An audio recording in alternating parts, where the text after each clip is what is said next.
Il est l'un des derniers magiciens du circuit. Alexander Bublik écarte Alex de Minaur et défiera Félix Auger-Aliassime pour une place en finale. Demain, Zverev renverse Medvedev en sauvant 2 balles de match. Le thriller de Zinzin et Sinner injouable. C'est le programme inspiré de ton nouveau digest de Paris-Nanterre. Je te laisse claquer ton plus beau pouce pour soutenir cette vidéo. T'abonner également pour ne rien manquer de la fin du tournoi. Et on attaque juste après ça.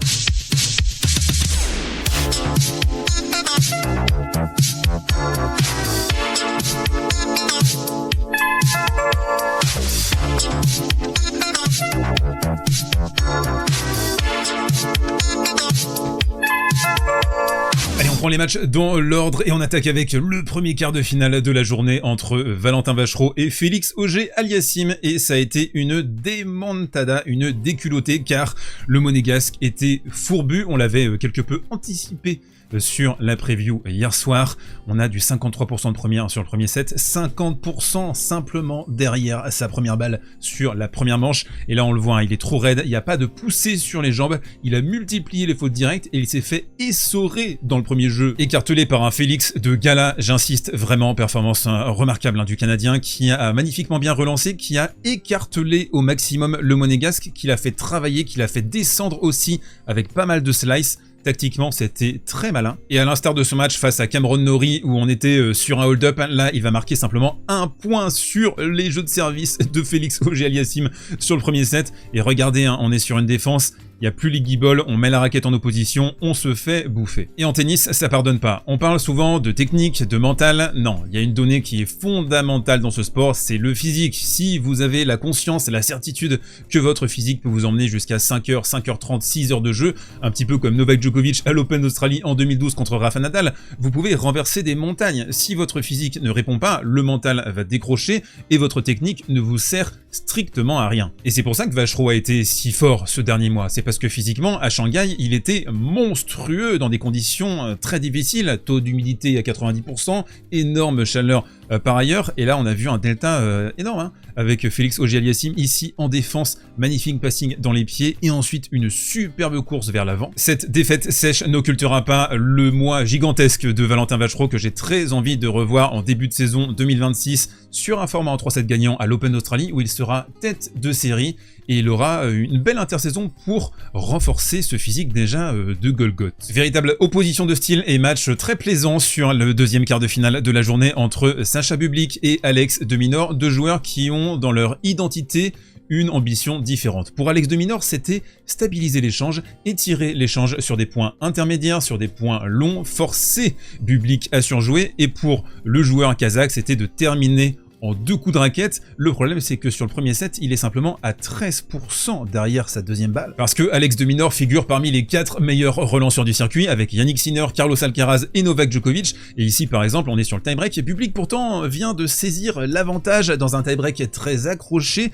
Et il se tente un petit service volé des familles sur deuxième balle, parce qu'il sait que Alex de Minaur représente une énorme menace derrière la seconde. Il a marqué simplement 2 points derrière, et il se fait cueillir. La balle de 7 qui va être à l'image de cette première manche, avec un Australien qui sait tellement bien absorber et rediriger la puissance adverse, avec ici un sublime contre côté ouvert. Il va attendre que Bublik lui mette 1, 2, 3 frappes et il va le contrer dans cet espace et remporter ce premier set. Et le Bublik habituel, après un set comme ça, il aurait lâché prise. Et c'est vraiment la différence, je trouve, aujourd'hui avec Sacha Bublik, qui d'ailleurs a dit je veux être alternant sur le Masters, c'est un véritable objectif, c'est qu'il a une espèce de nonchalante concentration. Je l'appelle comme ça, c'est un peu l'idée que j'ai eue en regardant ce match et en regardant Bublik depuis le début de sa carrière, mais là surtout depuis le mois de mars et son changement de raquette à partir de Phoenix, et aussi sa relation avec ses deux coachs. On voit, ils échangent beaucoup, il y a beaucoup de blagues entre les trois, mais j'ai l'impression qu'il en a besoin pour faire redescendre la pression, pour se décontracter. Et là, il s'est sérieusement décontracté avec cette demi-volée extraordinaire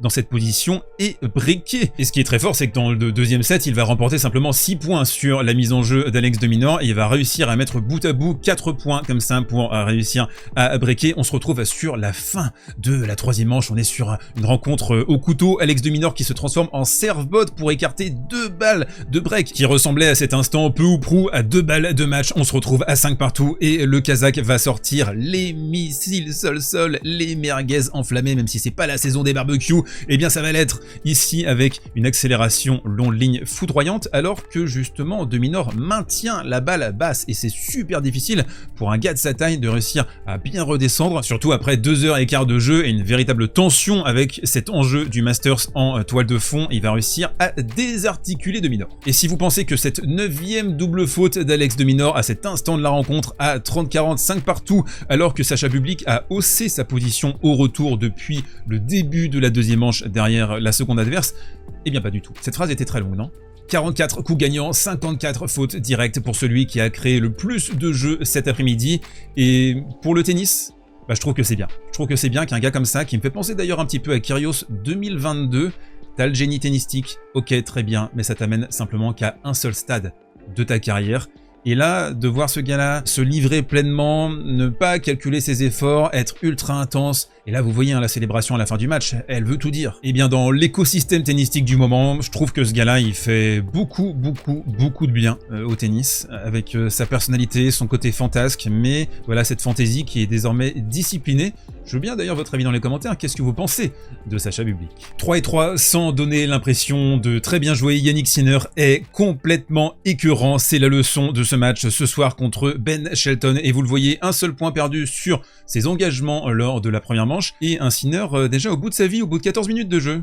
Tout ceci est évidemment une blague, Jannik Sinner qui a roulé sur son adversaire, Ben Shelton qui a montré des petits tares en termes de rigueur, de footwork. Ici notamment on est sur un +1, il part vers l'arrière, tout avec le bras, forcément la balle elle sort, et ça à un moment donné, Ben Shelton s'il veut passer le cap, s'il veut battre régulièrement ou même de temps en temps un Carlos Alcaraz ou un Jannik Sinner qui n'a battu qu'une seule fois, il faudra être beaucoup plus compact et consistant à l'échange. Parce qu'en parlant de consistance, Jannik Sinner est un monstre absolu dans ce secteur. Petit slice fusant de la part de l'américain ici dans cette position.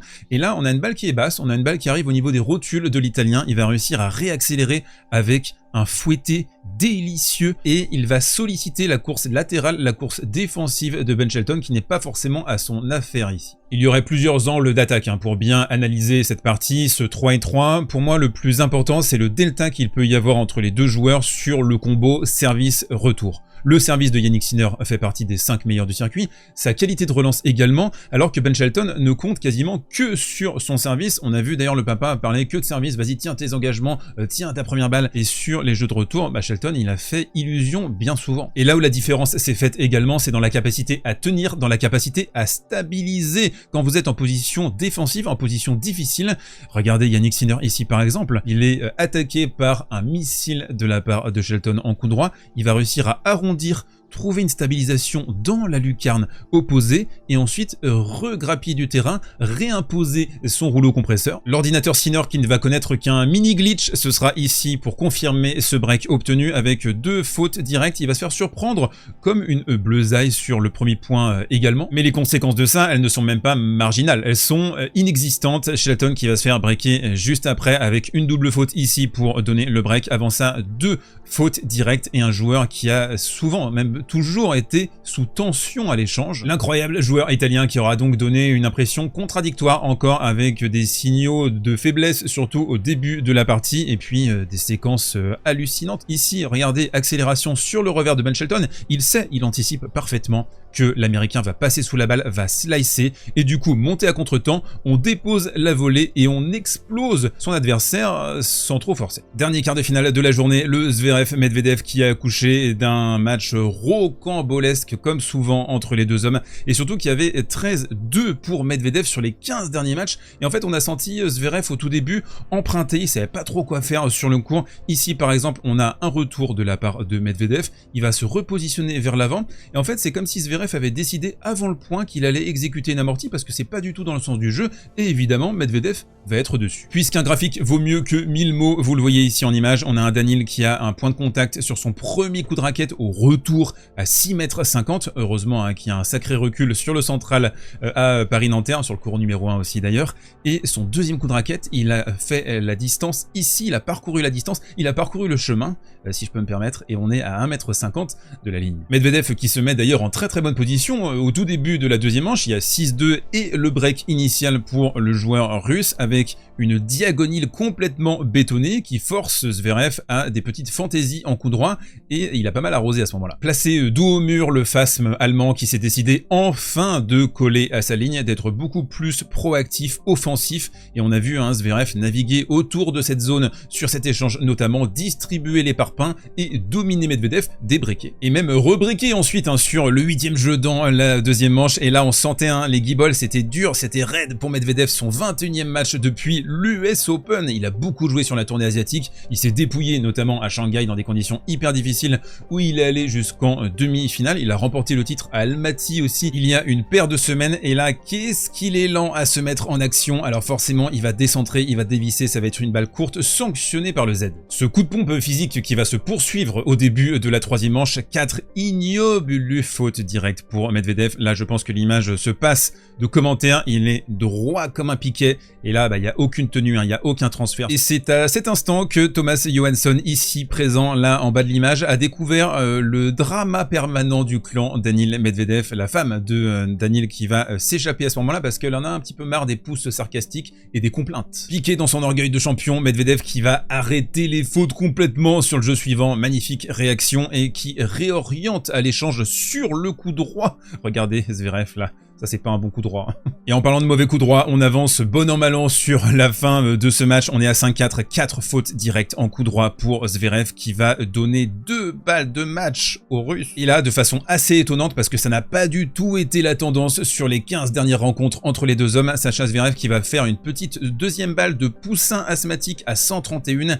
Et là, je pense que Daniil il va beaucoup s'en vouloir. C'est un retour, coup droit, il va rien mettre dedans, il est à 5 mètres de la ligne de fond et il va permettre au Z de rentrer dans le court et d'envoyer une sacoche en revers. Et en écho à cette deuxième balle de match sauvée, on avance dans le tie-break décisif et regardez, deuxième balle pour Daniil Medvedev, et cette fois-ci Zverev qui va prendre sa chance complètement sur ce coup droit décroisé. Et après un Djokovic match tragicomique, l'Allemand qui va repartir à l'assaut ici avec son coup droit qui va engager une magnifique distribution, décapsuler Daniil. Et donc un match qui s'est joué sur des marges minuscules, un tout petit peu plus d'allant sur 1 ou 2 points pour Alexander Zverev, mais clairement je pense que Daniil aurait pu, même aurait dû remporter cette partie. Par contre, le revers qui a un petit peu queené dans l'ensemble, il est à 8 coups gagnants, 23 fautes directes sur ce match de ce côté-là, avec la faute justement qui va offrir le match à Zverev. Oui, sinon j'en peux plus des pouces sarcastiques. Je n'en peux plus de ces pouces vis-à-vis du coach, genre merci pour ta tactique et merci pour ta stratégie. Mais c'est toi qui es sur le cours,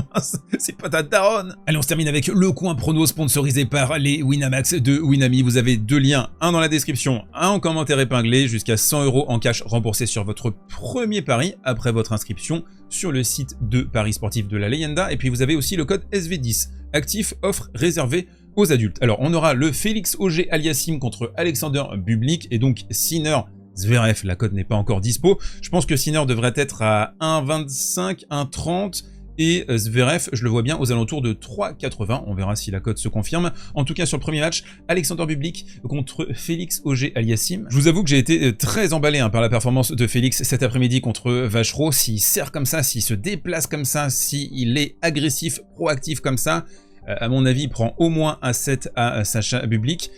Ici, je vais partir sur une petite victoire de Félix, mais je comprends, le flip, là, on est quasiment sur des cotes égales. Et pour le Sinner Zverev, je vois une victoire en 2-7 de Sinner. On se retrouvera demain uniquement en cas de gigantesque dinguerie, sinon on se retrouvera pour sûr juste après la finale ce dimanche pour un débrief de la finale et de cette magnifique semaine, je trouve, à Paris-Nanterre. Le format sur une semaine, il est goldé pour les Masters 1000. D'ici là, portez-vous bien, prenez soin de vous et mangez des pommes.